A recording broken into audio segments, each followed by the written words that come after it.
Hi అండి అందరికీ. చూసారా, 2 కవర్లకైతే చింతకాయలు ఎక్కడి అనుకుంటారా, సెంటర్లో అయితే చిన్న చెట్టు కొట్టేసారు పోలు పడిపోతుందని. మా పిల్లోడైతే గబగబను పోయి 2 కవర్లకైతే చింతకాయలు అయితే కోసుకొచ్చాడు. అందరూ పెద్ద పెద్దోళ్ళు అయితే పుట్టుకున్నాళ్ళకి ఏరుకున్నాడు. వాడికి తగ్గట్టుగా అయితే కొన్ని అయితే ఏరుకొచ్చాడు పాపం బిడ్డ పెద్దోడు. వీటినైతే మనం శుద్ధంగా కడుక్కొని బాగా తుడుచుకొని ఎండబెట్టుకొని ఒక రవ్వ చెమ్మ లేకుండా అయితే చింతాకు తొక్కు చేసుకోవచ్చు. దానికైతే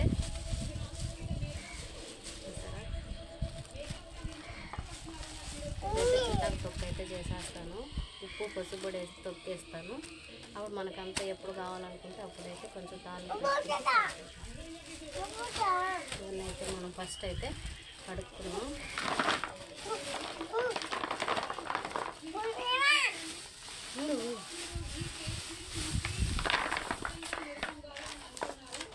చూడండి, చాలా చింతకాయలు అయితే పాపం తెచ్చాడు బిడ్డ. ఏరుకొని ఓడిపోతున్నంతసేపు అయితే వస్తుంది. మీకు ఎవరైనా చింతాకు పచ్చడి అయితే వచ్చా? నాకు కూడా రాదు, ఫస్ట్ టైం అయితే చేయాలి.